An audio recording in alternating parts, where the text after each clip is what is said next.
Nobody else will tell you this, but I will. And by the way, my name's Natalie.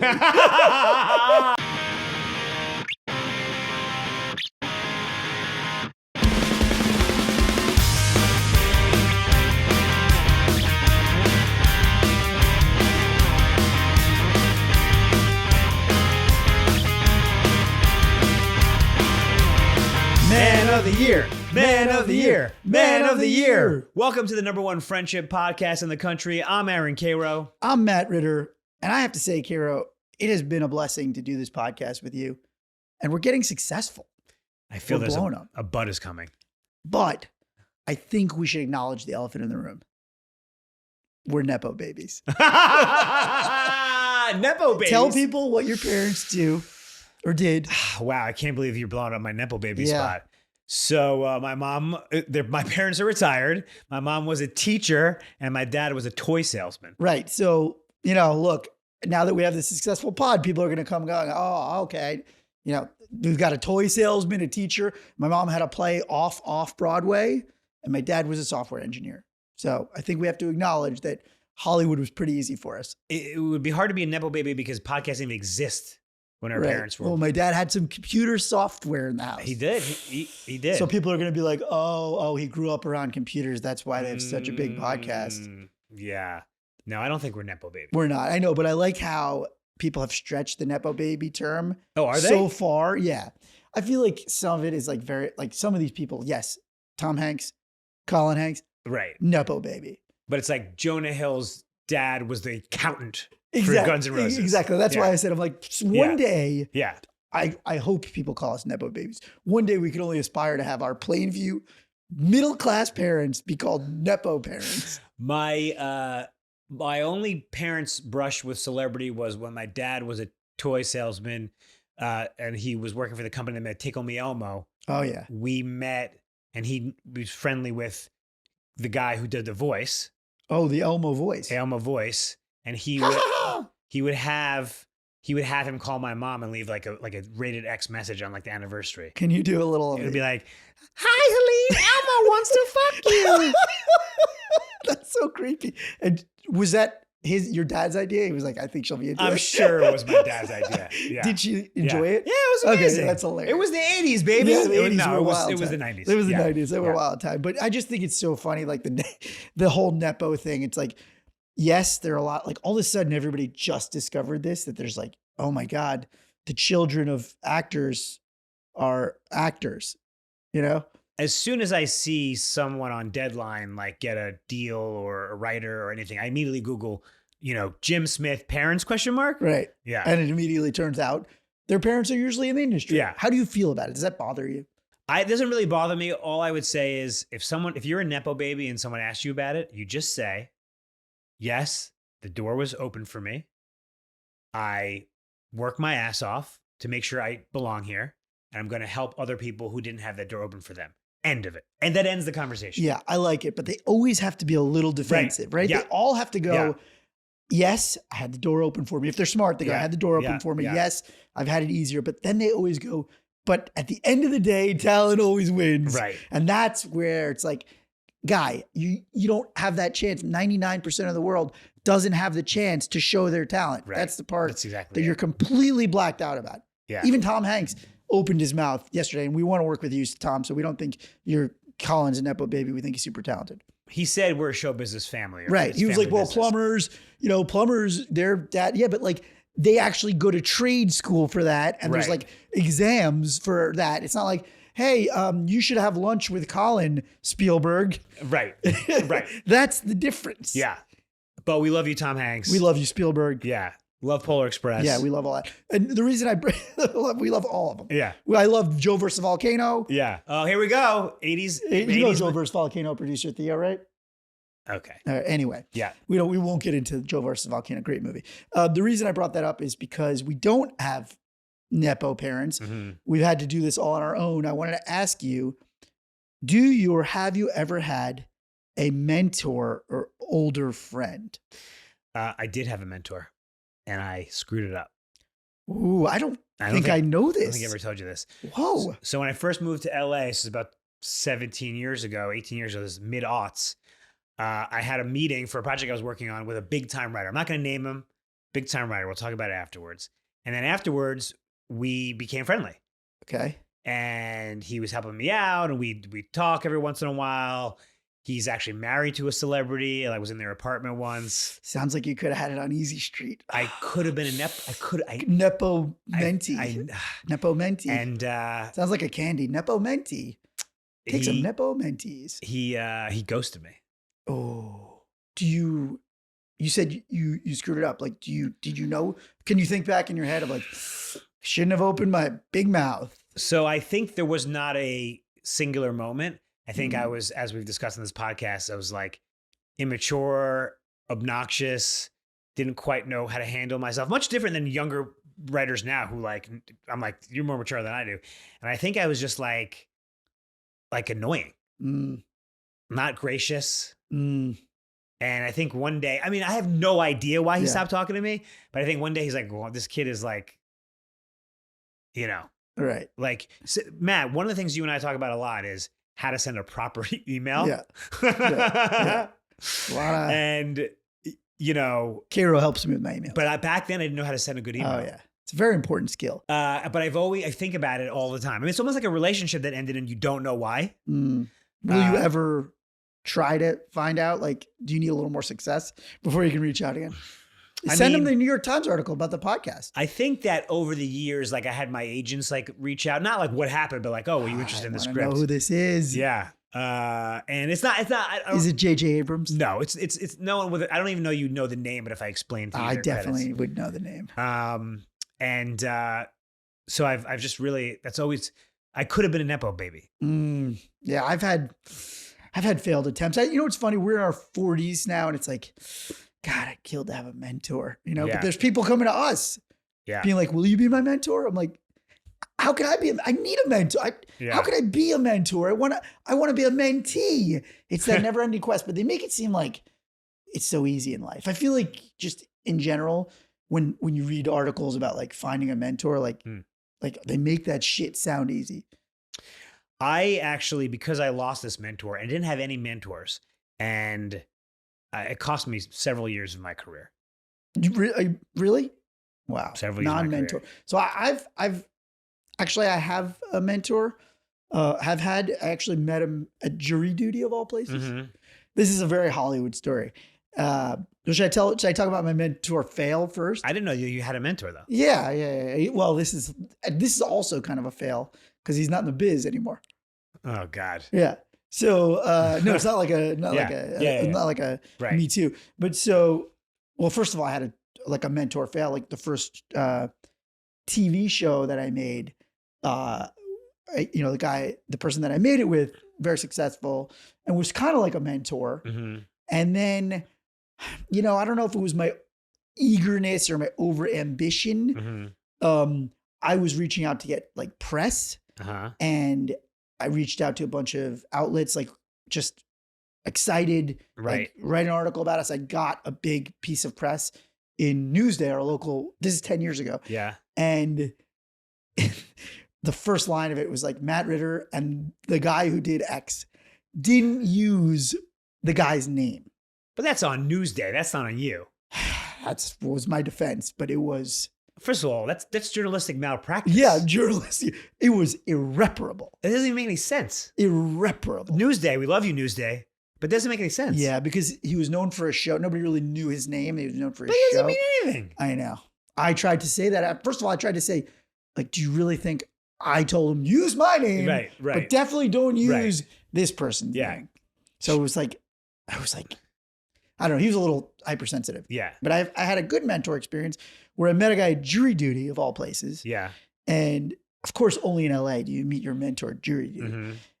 They were asking jurors why they can't serve jury duty. That's a great way to find out, this guy's a writer, this guy's a producer. Yeah. So usually in a sane world, non-LA, people are like, I can't do jury duty because my wife is sick, or I take care of my mom, or I have kids, whatever. Right.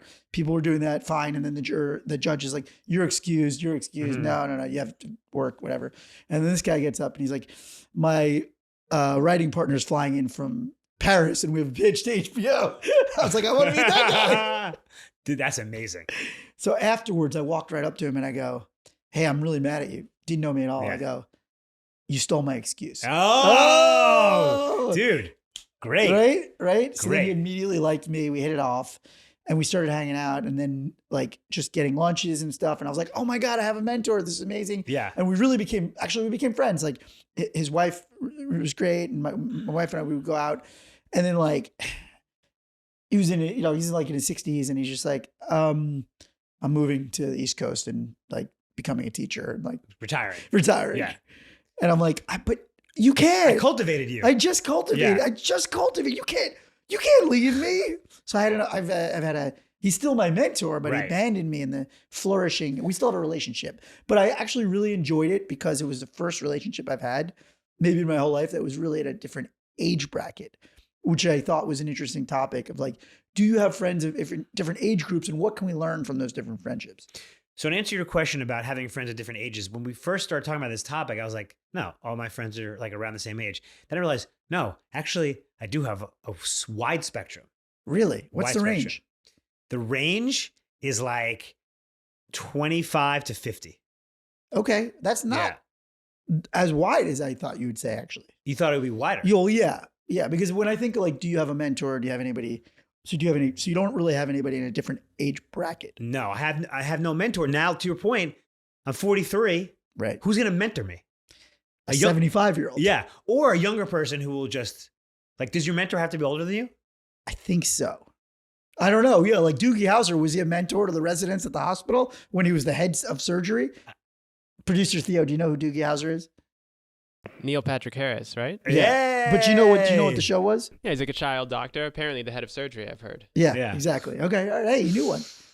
Oh, we're going to regret Theo getting his own microphone. Yeah, we should never get own microphone. So yes, you have to be older than your mentee. I don't think so. I disagree. You think you can have a younger mentor? Interesting. Yeah. Interesting. Also, our business is very age fluid. That's true.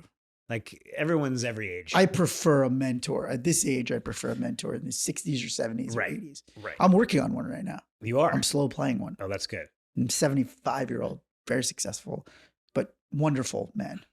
Now, do you have friends that are much young? What's your age range of friends? Well, from the acting world, I've got some like early 20s, friends. Like I'll invite them over for big gatherings, but on the close circle. Right. And then my mentor is still a friend. He's in his mid 60s. Got it. Okay. Yeah. I mean, I think that one of my friend groups here, ironically, sort of the group I used to go to Coachella with, they're all older than me. So they're all like mid 40s. Yeah. To like reaching what? Why so funny? Well, aren't you mid 40s? Oh. Okay. Are we mid 40s? We're 43. I call us early 40s.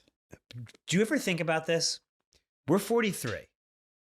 When we turn 44, we will have already lived 44 years.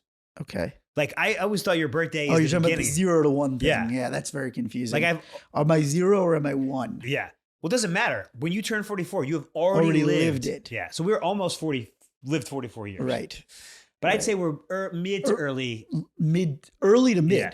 Early to mid. Early to mid. But I have friends who are 45, 46. I play early to mid 30s. Yes, you identify as a 34-year-old. And I do realize that. But what do you get out of having that's I guess what I wanted to get into is for the audience, I think there's a lot to be gained from having friendships outside of your age bracket. Well, if they're older than you, then they experience everything first. Exactly. I mean, depending. Well, for me right now, when I'm about to have a kid, it's like all the people that are older, they don't necessarily have to be older, to your point. Right. I guess I could have mentors that are younger that have been through the things that you're about to go through. I think it's extremely helpful to have people, although the flip side is I'm getting so much parenting, unsolicited parenting advice. So much. You some of it you like, and then at a certain point, it's just so much. Yeah. Any good nuggets? Some funny ones. We've Yeah. gotten some funny. Want to hear some of the funny ones? Yeah. One of them was a cousin said, "You absolutely have to have a Buddhist nanny. You have to have a Buddhist nanny." So specific. Yeah, I'm like, I don't know, is that even possible? Yeah. And she was like, you're Oh no, you have to have. She was like, your son has to be raised by a Buddhist. Like, who doesn't want their child raised by a Buddhist? I'm like, I don't know. That's not really something I thought was on the table, but I mean, that sounds good. I mean, you've already got a Christmas tree, you got a menorah. And then I had this other one, which was just this friend who walked right up to Jess, my wife, never even met her before. She was like, so nice to meet you. I just want you to know, 6 weeks after the baby's born, you're going to want to commit suicide. No. She goes, you're not going to, but you're going to want to. Jesus, that's And you know what? Nobody else will tell you this, but I will. And by the way, my name's Natalie. And then I just like pulled Jess away and she was a little bit shooketh. Yeah. I was like, what did she say to you? She's like, I'll tell you later. So you just get like a lot of these emphatic things that are like, okay, this is going to be a nightmare. What do you think about our friend Claire saying that we shouldn't use the term shooketh anymore because it's for the younger generation? Oh, I would like to hear more people neg us on it before I don't want to just have one person tell us.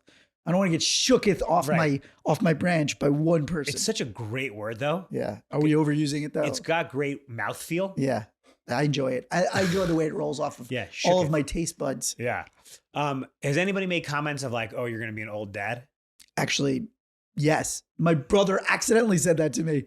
He was talking about some other old dad because he was a really young dad. Yeah. So his kids and he was just talking about some other dad who had issues with his kid. And he's like, yeah, I don't know. It's partly maybe because he's like an old dad. And he goes, no offense. That's not offensive. No, I know. But he realized that guy was actually was younger than me when I had, Like, do you do the math? Like, he's going to be I'm going to be 60 when he's 17. One of my mentors is in his 70s and has a 1-year-old. Yeah, that's the way to do it. Yeah. That's the way to do it. Yeah. So anyway, my question still holds of like, what do you think you get out of having you get the wisdom. Gen? I know, but you have like a half gen above you. So what are you getting? What are you getting out of that? Well, you're getting wisdom. What specifically? Like, oh, just like, some stuff is just minutia of like, I need to get a colonoscopy. I need to like fill out this life insurance. Like, you're going bald, all the things that people. Did you have the colonoscopy convo with one of your elders, one of your council elders? I have a colonoscopy coming up. I feel we'll do. You do? Yeah. Wait, I thought you need to have it after 50. They moved it to 45. Oh no! I have some family history, so I'm doing a 44. 1 year early. When is that? We should do a happy colonoscopy day for you. I have it in our friend notes. colonoscopy. Yeah. Like, do we do a post colo party? Yeah, we'll for sure do that. We got to do a colo party. Is it called a colo party? You think? Maybe sorry, a colonoscopy party. Colonoscopy party. Yeah, colonoscopy party. I love it. But that is one of those things I think, along with, again, for someone who isn't married, has kids, who doesn't have kids, those are some of those benchmarks, like hair going gray. Yeah. Colonoscopy, where you're like, this would never happen to me. I know. And it's happening. And it's your hair does not go gray. Jessie plucks. Oh, right. I think we've discussed it. Right? Yeah. She does like one day the plucking will overrun. It's going to rip all of my hair out of my head. No, I'm saying the gray will take. Yeah, that's what I'm saying. If she keeps doing it, then I won't have any hair. Yeah. And you have no beard, so we have no idea if you're we have no idea. Although I am getting some gray chest hairs. Oh, you have a couple gray chest hairs. Yeah, that's always weird. A couple of gray ball hairs too. Yeah. Those are weird. Yeah. That's when you really are embracing your mortality. It's like, these are gray ball hairs. I'm not a young man anymore. But when that stuff happens, it's good to have someone older to be like, hey, like, is your ball hair gray? Totally. Like my first hemorrhoid, that was a time where I was like, who do I talk to about this? Who did you talk to about that? A couple of older people. I was like, you have to be, I didn't want to like walk around. I was like, anybody over 50, I'm like, I'm sure. Because you always see these commercials. I'm like, everybody. What is a hemorrhoid? It's like a big ball that shows up on the sphincter. If you just, I have some stomach issues. I don't know. We may delete this. It's a little gross. Yeah. It's like this bulb that then from inside your body comes to the outside. It's like almost like a bulb of a flower. Yes. That like shows up. And then when you're going to the bathroom, you feel it as it's coming out. It rubs up again. Yeah. It takes like weeks for it to go back inside your body. And then it's there forever? Well, it just goes back in. Like it's your skin. It's just your skin. Oh, okay. And it bulbs out and it's painful. But honestly, and you have to take something called a sitz bath. Do you know what that is? Okay. Let me guess. Yeah. You're putting something into the water? You can. I don't know. What is it? So you could put like bath salts, but it's a very low, you put it like just a couple of inches. So it's just like just touching. Why that can't area. you do more? Because it's just supposed to soak that area. Oh, the medication does. No, just the water. It's Why just can't you take a full bath then? I don't know. They say take Bro, a sitz bath. We got to Google This is the this. thing. This is the thing. SITS? Z. Theo, producer Theo, will Yeah, you Google he'll sits? look that up. Yeah. We may So cut this you're whole thing. doing baths. Yeah, inch baths, sitz bath. Look it up. Sitz bath. Is sits mean sit? I don't know. Maybe it doesn't. Okay. It seems like it should. Yeah. Yeah. So anyway, you need mentors for things like hemorrhoids, Yeah. or a parent, but like sometimes it's, Right. something you want to just, work stuff. I think, look, obviously like work mentors are amazing to have. I don't know if I even told you this, that I found a influencer on TikTok. She was on the come up. She was her message was investing advice for underrepresented groups. So she's queer. So it's basically intersectional investment advice, because if you are, for instance, gay and you walk in to get a apartment or a home loan, some places, like it's not the same as you just walk in with your wife. Like sometimes you're discriminated against. Sometimes the law hasn't covered that yet. Okay. Or there's just different, lifestyle. Okay. And I was like, this should be a book. So I sent her a message on TikTok and I was like, this should be a book. Do you want help? She was like, yes. I helped her put together a proposal. I introduced her to my agent. She has a major book deal. I think it's coming out next year. What's your cut? That's a great Very great question. I mean, for all this virtue signaling, I want to know what the cut is. Listen, you're a good man. You're a good man, Charlie. Nothing. Wow. Just the goodness of your Nothing. heart. Hey, you know what? Maybe that's a piece of advice. If you're the older person, sometimes just do things for the younger people that are just because you're on the flip side of it. Just do nothing. There's nothing. Sometimes I think it's a lot less maybe transactional when it's a different age. Like when you're the same age, it always feels like, oh, well, I did this for them, they should do this for me. But I actually feel like when you're in a different age bracket as the other person, it kind of skews a bit, right? I think ultimately for me, the relationship was more valuable than whatever I was going to get at it. Right. Business wise. Right. I mean, I could see a situation where, I'm mentoring someone. I'm like, we should write this together. Right. No, totally. But I yeah. think what I'm saying is when you're friends with people or the relationships with different age groups, I think sometimes it's like, yeah, you don't need to do anything. To a younger person, it's like, oh, what can I do for you? Nothing. You can't do anything for me. That's the point. Right. Like sometimes, because your inclination is always to go, oh, I gotta, this person did this thing for me and I want to do something for them. And that's what friendship is. But sometimes it's like, if they're 30 years older than you and they've, done it all, like sometimes what they're getting out of it is just a good feeling of Right. what you were talking about. Like it feels good to be around younger people. I will say though, this is actually something very important advice that I learned, which sort of goes against what you said, which is that usually when we're networking, we think, what can this person do for me? When I'm networking, Yeah. But now I try to think of what can I do for the person? Yes. But Older, sometimes you younger. cannot, is You what can- I'm saying. You can always do something. I disagree. I think sometimes, so listen, hey, we're debating this. I disagree. I think some of these relationships that I've had with these really successful mentors, the only thing I can do is like be myself with my wife and go out with them as a couple. And I think they enjoy that. What they're getting out of it is just, they enjoy being friends with people that are 20 years younger and it reminds them of a time when they were at that age or whatever it is. Yeah. Sometimes I don't think there's something you can tangibly do for somebody who's, 10 years older, a generation older than I you. think you should just have that mindset though. Yeah. Oh, I think it's great. But at the same time, like sometimes realistically they just want to do for you. And that's okay too, Right. is what I'm saying. Sometimes a friendship is just like somebody doing for another person. And yes, you should always have the mind of like, what can I do for this person? Right. And nobody likes one-sided friendship, especially at the same age, but I don't think they mind it quite so much. If somebody's a lot older, like I don't mind it so much. If I do something to help out, some younger person and they don't do anything for me. But I think what you're talking about is you do mind if they're not respectful or they don't follow up and you're like, hey, I just helped you with this thing. I want to know how it went. Yeah. And then they never tell you how it went. That's what they want out of it. They want to know that they helped. Right. You want to know that you Right. made a difference. Yeah. And what about hanging out with like younger friends, like who's paying? I mean, I like to be the godfather. Yeah, it is nice with a younger I go, folk. stop it. Stop it. I go, stop it. Yeah, but like a date though, would you still like them to be like to reach for it or Yeah. Yeah, you gotta and then reach. I go, stop it. leave it? Leave it. Leave it. Leave it. And then at the same time, when it's somebody who's the generation above. Right. But also now I'm an adult. Right. It's a little different. But still, I think when your friend's dad or something goes to pay and you try to pay, they get like, no. I do, listen, hanging out with younger friends, it makes you feel better and worse. Rejuvenated And worse. the next day because you're tired. No, because they're like, I'm so old. Like, Yeah. I can't hang. Yeah. Although I can still pretty much hang, but Yeah. I do like, that's why people like mentoring. We should talk about that too, because then you realize how much wisdom you have. So because I lost my mentor, never had a mentor, I actually have decided that I don't want anyone to experience that.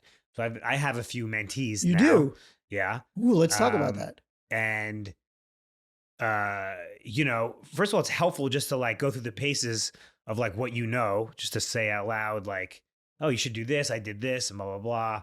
I find it fascinating when people start asking me about this biz and I know things. All of Yeah. a sudden, I'm like, oh, yeah, I've been here Yeah. for 12 years. Learn some things. Yeah. So I find it very refreshing.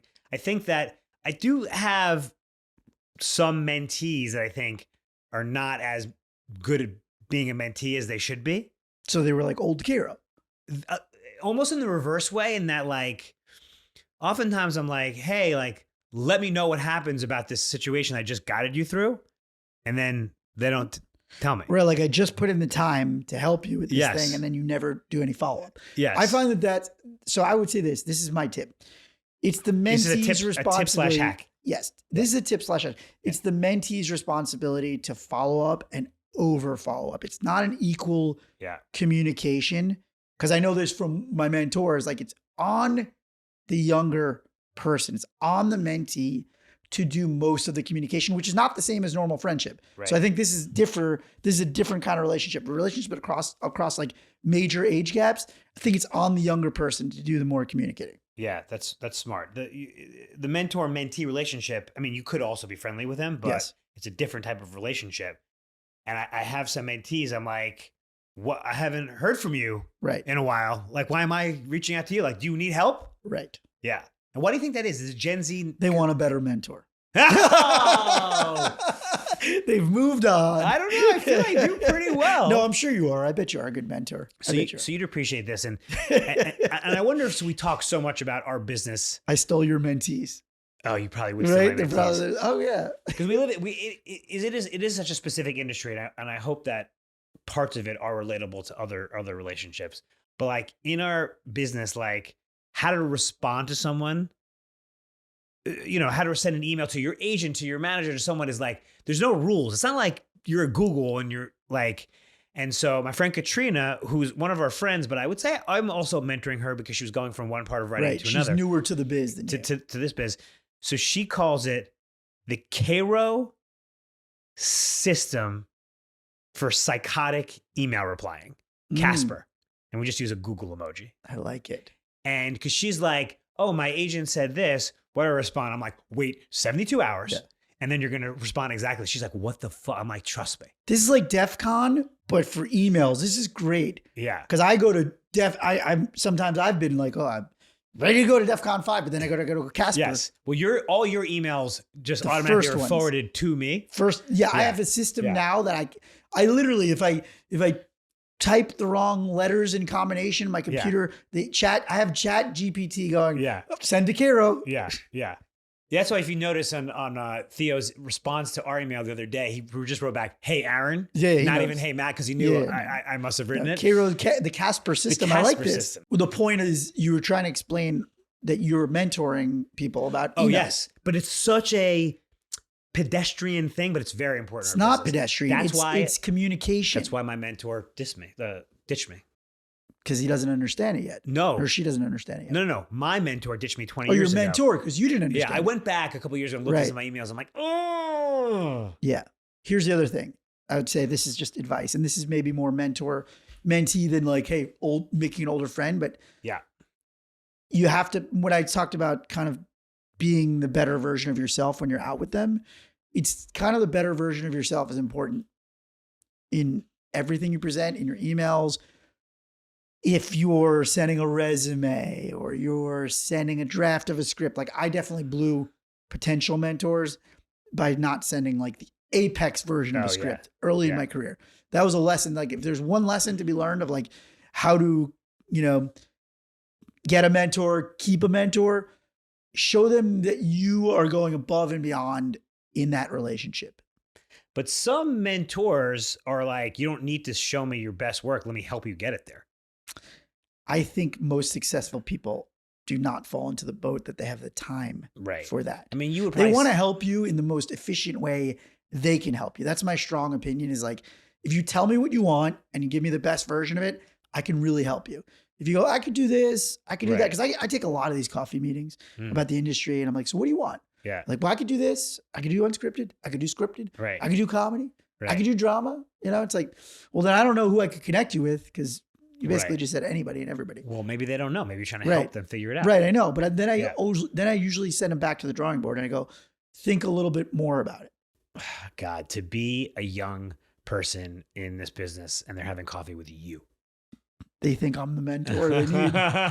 They're low on the totem pole. The mentee has become the mentor. Yeah. But as I said, we're still seeking our mentor. I know. But you do want to look, hey, we're just two nepo babies. We want to put that elevator back down. Yeah. We want to listen, but I do feel that. I do go, man, it was so hard for me. I had no guidance. Yeah. And now I figured a few things out. So anytime I get an email, I always meet the person for coffee. I always try and give them whatever. And I always just say, look, just one person, one idiot's advice. Like this is just one person, one middle writer. One moron's advice. Yeah, one moron's advice. But I'm like, but these are the things I learned. Like I definitely know some of the pitfalls. And I think one of them is like, respect that relationship more than to, some friend your age in the way you communicate with them. I don't think you should communicate in the exact same way with, a person that's where you want to get to.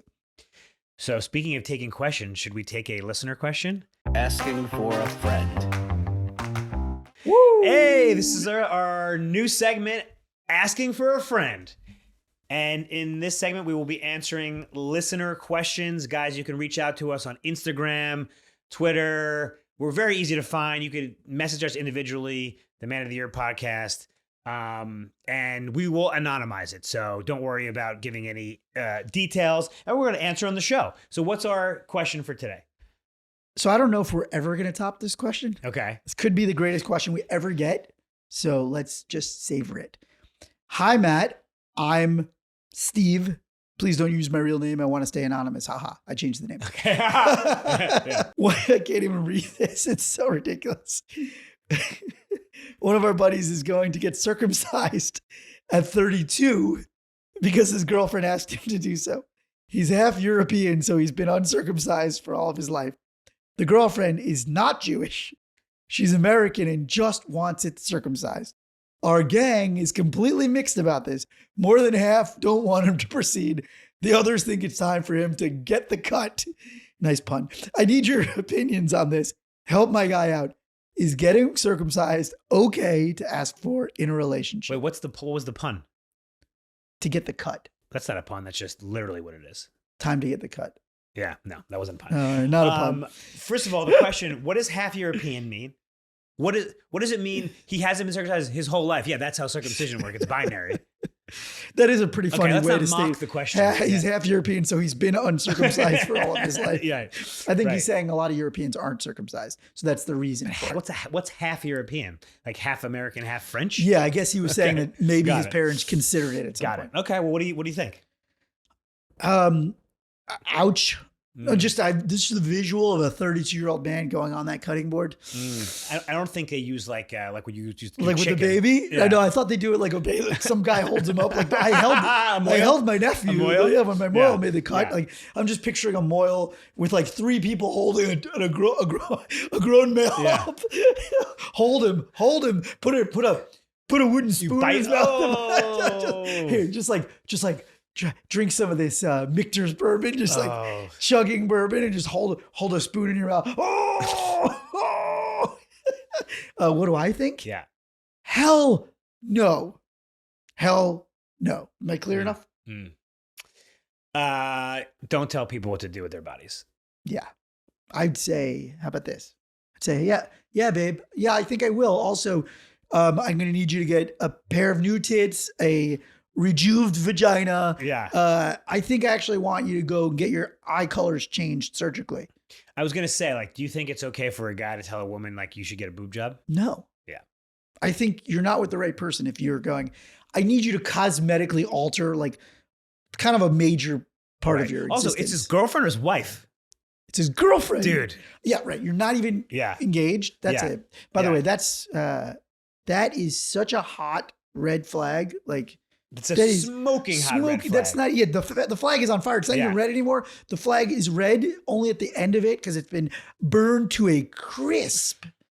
Now, the flip side is we are circumcised. It does. I think it's the way to go. But I don't uncircumcised men actually have more. They have much more nerve endings, millions more. They have much better feelings down there. If you're in your 30s and you're fine with it, I think you're probably better off. He has no problem getting women. Yeah. I also just it's a surgery. It's a risk. There's I'm sure it's safe, but at the same time, like it's your baby. I'm sorry. It's your junk. Half of the friend group is like, yes, our friend should get an adult. You know what I think? I think that friend group needs to break up. Yeah. I mean, kidding. Stay friends. We love you guys. Yeah. But that is just an insane ask. Though, does it change it if it's religious or is that just a cover? But it's not religious. I know. I'm just asking. Does it actually make it better if it's religious? Well, I think it's the kid you could do that. No, because I have a family member. I don't know if I should say this. I have a family member who, an adult male, did it for the wife for a religious reason. First of all, she said it was for religious reasons. Right. That's what I'm saying. Isn't it still not really for religious reasons? It's just kind of a cover. I'm sorry. You're the more as an adult. Is that a religious thing? You can't marry someone who is uncircumcised? That feels like a fraudulent exercise. Oh, it's for religious. Yeah, this is actually I'm part of the the new religion where they require you to actually only have double D's. Right.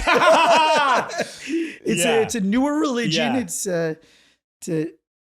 boobology. I'm a boobology. Or if you're just dating a Gentile, but listen, in the Bible, it actually says Rebecca, she hath come down with those big knockers. Yeah. Yeah. I mean, just asking a significant other to go under the knife. Yeah. To go under the knife. Yeah.